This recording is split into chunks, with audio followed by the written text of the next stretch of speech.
Hello everyone, Gammon here, and the old world is dying. Technology has advanced. We have bombs, guns, medicine, and great chips, but none of them can stop the Melikor, the blood plague currently ravaging all three great nations of the continent. Neither Ptolemy with their magic and miracles, nor the Alliance with their science, have found a cure, and every day more and more sick and dead are piling up in the streets. But there is hope. A new island has been discovered, Tir Freddy. This island's natives seem to be immune to the plague, and it's filled with odd rituals and giant creatures. And it's on Tir Freddy where a cure to the plague infecting our land may be found. And soon we'll arrive on that island, accompanying our cousin, who's to be its new governor, as legate of the congregation. As a diplomat, our job will be to maintain our nation's relationships with its allies and build new bonds with the natives, but most importantly, do whatever it takes to find a cure. This is the premise of GreedFall, a new real-time with-pause RPG that really reminds me of old BioWare games, right down to the awkward sex scenes. And as premises go, it's really original and one of the game's strong points. The game is set in a fantasy world, so magic is part of the world and monsters exist. But this fantasy world has progressed far enough technologically to be at its parallel to our colonization period, which is why you'll be seeing old-fashioned guns and rifles, snazzy 18th century clothes, as well as modern armor. Well, more modern than most fantasy armor. To me, these aesthetics mesh together nicely and create a very appealing look. Overall, the way the game utilizes historical influences to fashion its world is another strong point. While the game is by no means historically accurate, like I said, it's in a fantasy world, it's very easy to see how it drew inspiration from the real world and its events. For instance, the Melikor is this world's version of the Black Plague. The Congregation, a mercantile league obsessed with profit and expansion, are very clearly inspired by the British Empire. Ptolemy, a hyper-religious country that's set on converting all non-believers and burning heretics at the stake, are inspired by the Spanish Empire and its Inquisition. The British Alliance, a highly technological nation founded by the sword and dependent on slavery, are clearly based on the early days of the Ottoman Empire. And of course we have the natives, who are based on, well, natives. Overall, the world building is interesting, and there was clearly a lot of effort to try and keep things semi-authentic, like the armor design or the architecture of each faction being based on their corresponding influence.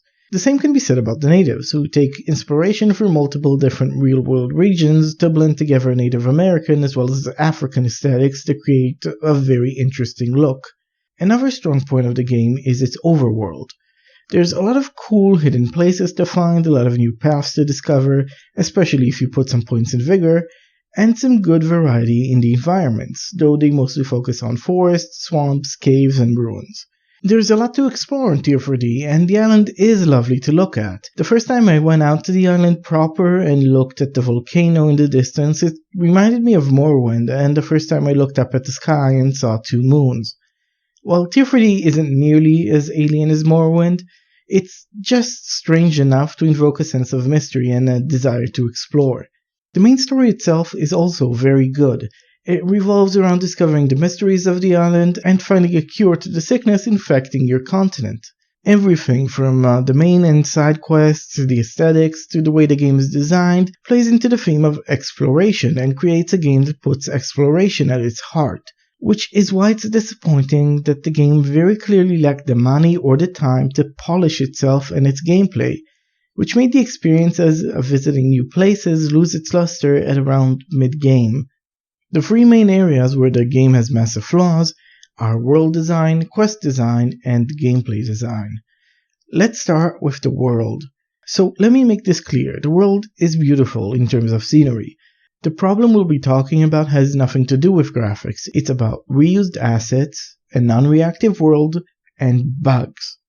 So many bugs. Let's start with the reused assets.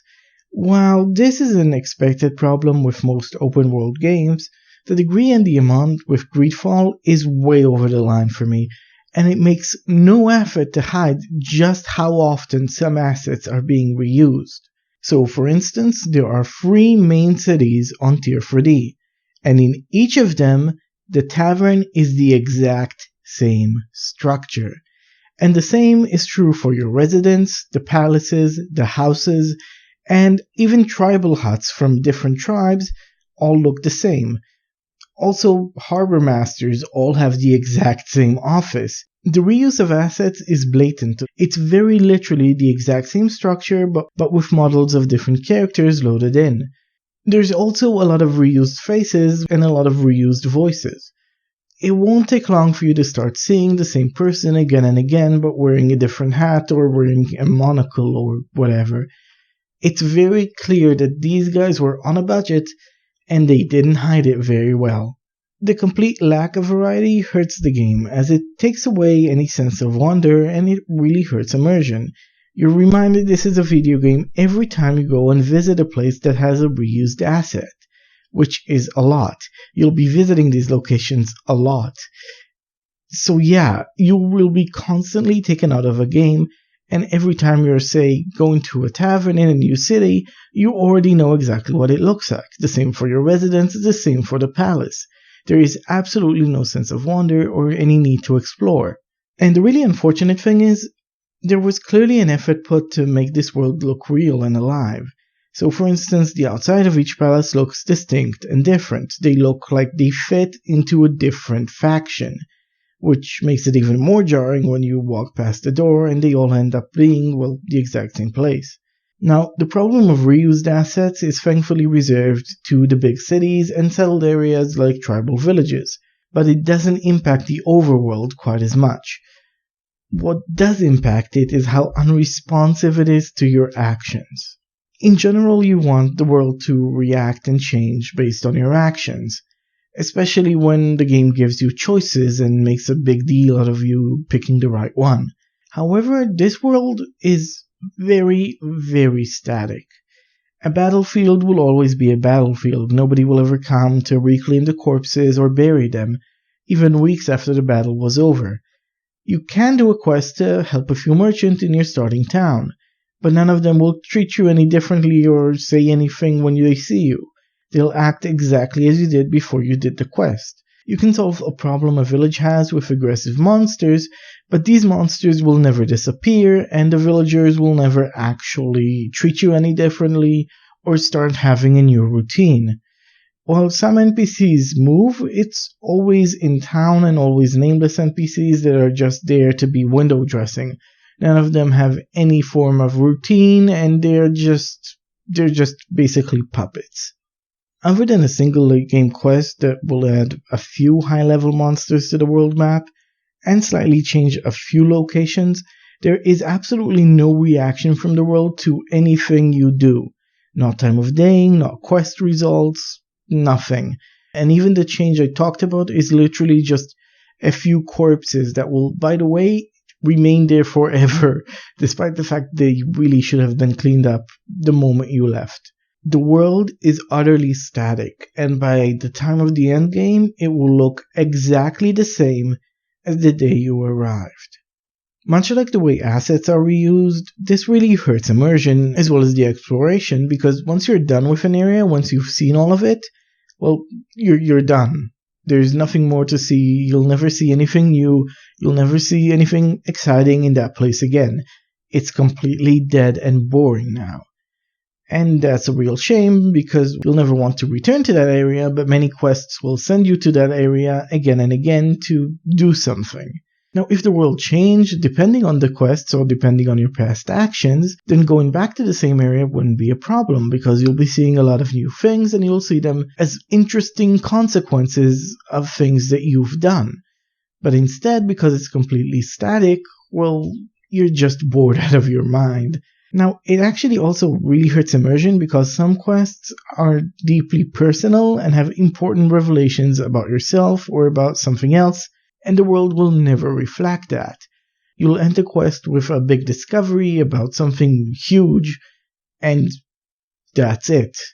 It will never be reflected in the world, it won't be reflected in conversations with other characters, it won't be reflected.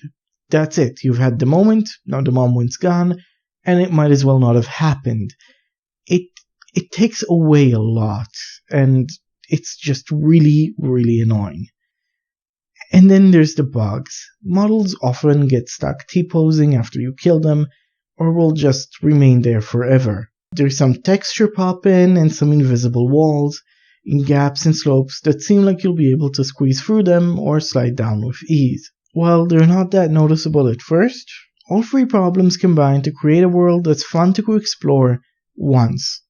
But the problems just keep piling on, and the small cracks just bind together, and by the end of the game, they're one giant annoyance. And then there's the quest design. So I've already mentioned that the quests don't affect the world in the way they should. However, another huge problem is that the timing you have to do the quests is wonky. So for instance, at the very beginning of the game, some events happen, and by the end you're going to need to bury a corpse. However, you'll not be able to continue with this quest until late mid-game because, well, they reference events from the main quest. This doesn't really make sense because, well, there's going to be some urgency involved in burying a corpse. This is a tropical climate and corpses rot.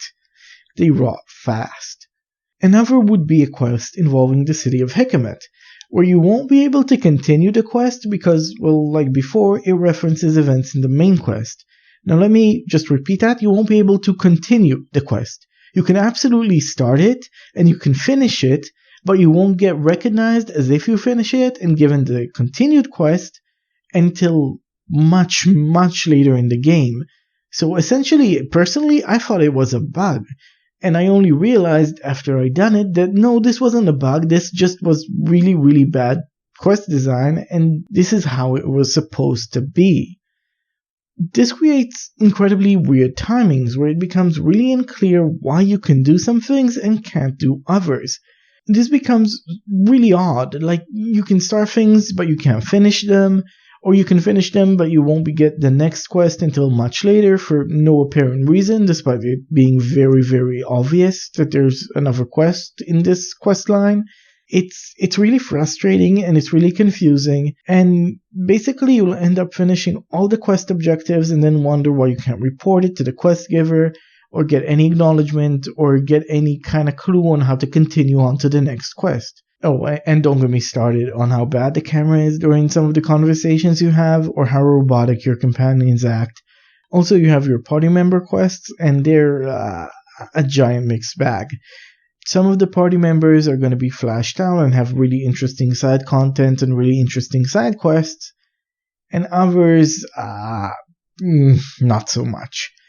Seeing the ways quests start and stop in this really abrupt, forced, and clearly artificial way is another gaping wound in the game, and one more thing that harms your immersion.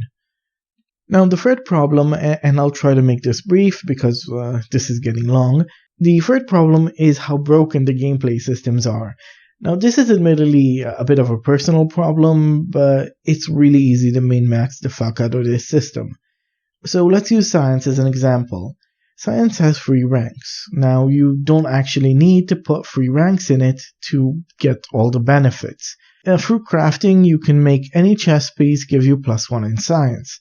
And you can also get +1 in science with one of your party members.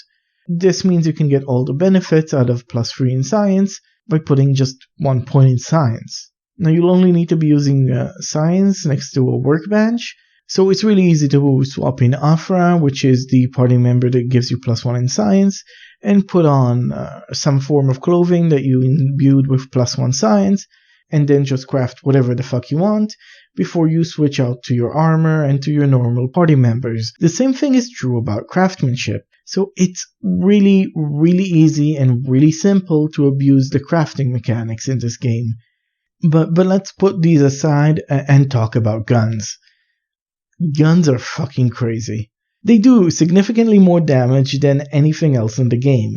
You can shoot them at range, which means you don't put yourself in danger when you use them.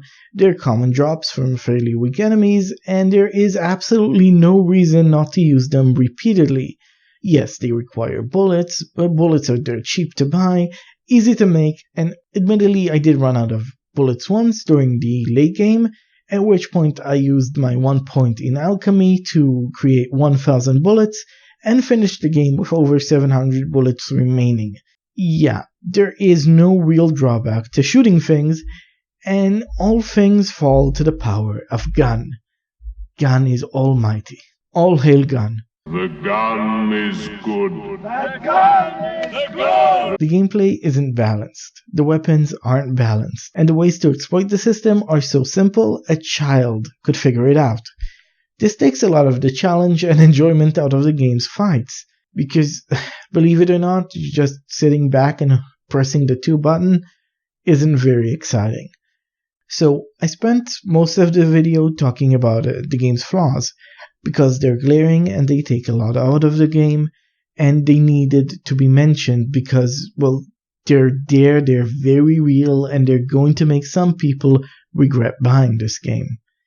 However, the game itself is actually not terrible. While they don't have any influence on the world, and that makes them feel a little empty, the main quest is great. I really enjoyed it all the way to the ending. Side quests are a little hit and miss. Some of them feel more like fetch quests than, real quests that belong in a single-player RPG. But the ones that hit the ball hit it out of the park. Some of them are really, really great. The voice acting is great. The game is lovely to look at. The visual design of both the world and the characters, as well as some of the items, is tremendous. And I love the music. There's a lot to love about GreedFall.